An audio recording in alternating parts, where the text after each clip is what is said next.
U današnjem video radu analiziram koje sve to naoružanje Vojska Srbije je dobila iz Kine 2024. godine ili je prošle godine kupljeno za njeno opremanje. Naime, ono što je široj javnosti poznato i što je najavljeno od predstavnika vlasti u Srbiji je da je Vojska Srbije nastavila nabavku raketnih sistema protivvazduhoplovne odbrane iz Kine, a pre svega dalekometnog sistema PVO FK-3 i sistema trupne PVO HQ-17AE.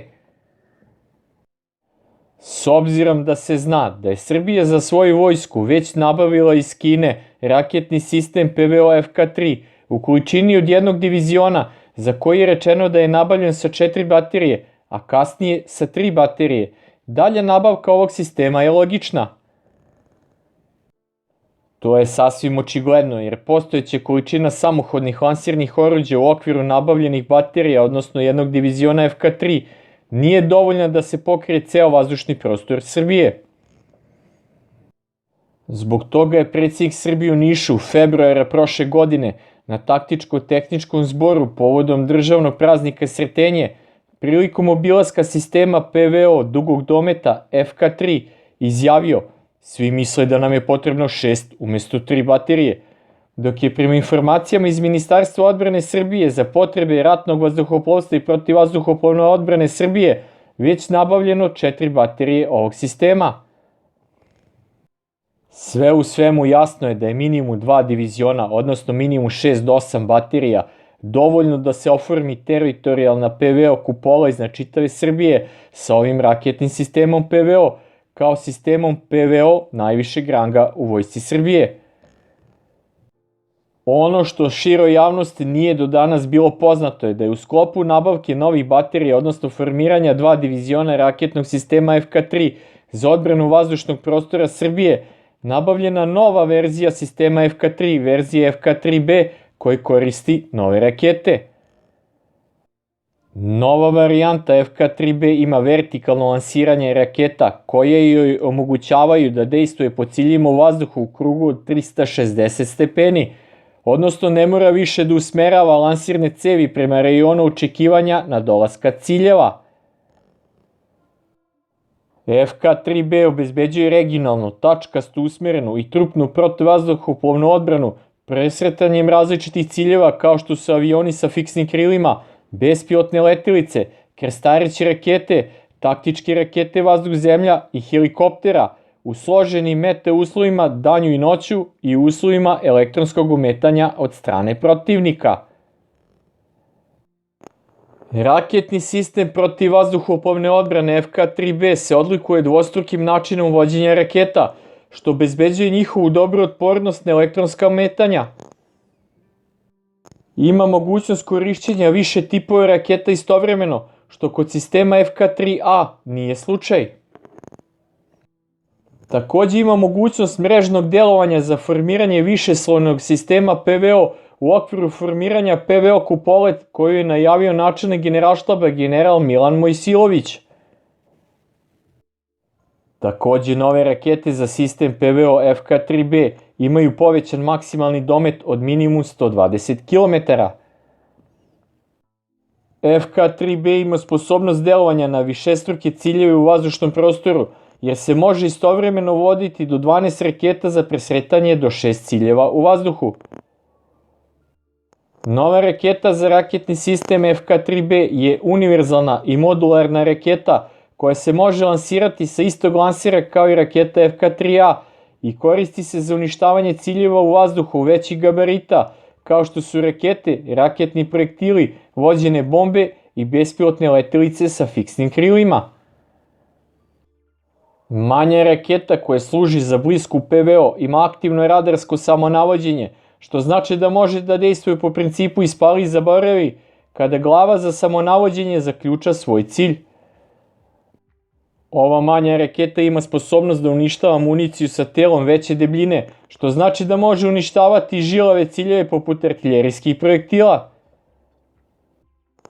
Može se lansirati sa samohodnih vozila ili kontejnera za lansiranje koji liče na obične transportne kontejnere, dok se lansirne cevi iz njega ne usprave u položaj za lansiranje raketa. Domet manje rakete po horizontali od 3 do 50 km, a po visini od 10 metara do 15 km. Takođe, pored dve isporučene baterije sa po 4 lansirna vozila sistema trupne PVO HQ-17AE su kupljene još dve kako bi pre svega vršile blisku protivvazduhoplovnu odbranu raketnog sistema dugog dometa FK-3, kao i PVO zaštitu jedinica Vojske Srbije u pokretu i na borbenom položaju. Kao i u slučaju raketnog sistema PVO dugog dometa FK-3, kupljena je takođe unapređena varijanta HQ-17AE, na čiji standard će biti dovedene i prethodno kupljene baterije ovog sistema, što sam već objasnio u svom video radu o modernizaciji sistema PVO HQ-17AE, koju je najavio zamenik ministra odbrane zadužen za materijalne resurse Nenad Miloradović, klikom na link u gornjem desnom uglu ekrana. Modernizovani raketni sistem trupne PVO HQ-17AE je sposoban za odbranu od visokoperformantnih aviona, helikoptera, bespilotnih letelica, krstarećih raketa tipa vazduh-zemlja i balističkih raketa tipa zemlja-zemlja taktičkog dometa. Maksimalni domet ovog unapređenog raketnog sistema PVO sa novom aktivno radarski samonavođenjom raketom FHQ-17AEA je do 30 km po daljini protiv većih ciljeva u vazduhu poput borbenih aviona. Novo samohodno lansirno vozilo ima mogućnost pogađanja ciljeva u vazduhu u pokretu, kao i samohodno lansirno vozilo starije varijante, a sposobno je za uništavanje malih i mikrobespilotnih letelica i rojeva dronova. Inače, novu verziju raketnog sistema trupne PVO HQ-17AE/A koristi i kineska armija u svojim jedinicama, a od skoro je ta verzija ponuđena i na prodaju kupcima u inostranstvu. Srbija je ujedno postala i prvi inostrani kupac ove najmoćnije verzije raketnog sistema trupne PVO na točkovima, koji je u svojoj klasi po dometu i mogućnostima otkrivanja ciljeva u vazduhu moćniji od ruskog raketnog sistema PVO iste kategorije Tor M2. Sve u svemu, isporukom novih i modernizovanih varijanti raketnih sistema protivvazduhoplovne odbrane FK-3B i HQ-17AE/A je dobijena još efikasnija protivvazduhoplovna odbrana vazdušnog prostora Srbije, a takođe i kompletiranje njene teritorijalne PVO kupole. Ono što takođe treba napomenuti da je predsjednik Srbije na pomenutom taktičko-tehničkom zboru u Nišu najavio nabavku dodatnih naoružanih bespilotnih letelica kategorije male Medium Range Long Endurance tipa CH-95 iz Kine rečima: nemamo dovoljno besposadnih letelica CH-95 kao i raketa,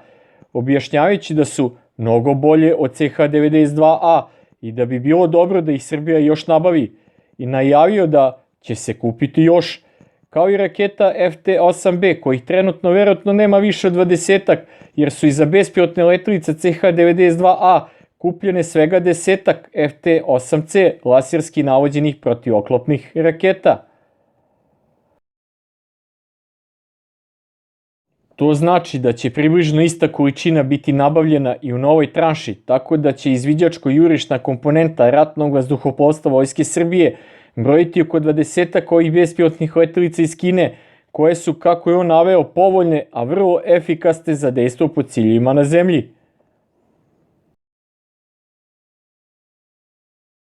Ako se zna da je predsjednik Srbije pre par godina najavio da će se kupiti od 6 do 9 bespilotnih letelica koje mogu da nose bombe težine i 250 kg, što je predstavljalo najavu za nabavku bespilotnih letelica CH-95 iz Kine, mada su mnogi tada licitirali da će to biti Wing Lung 2 ili CH-5, verovatno da će se rukovoditi istom logikom.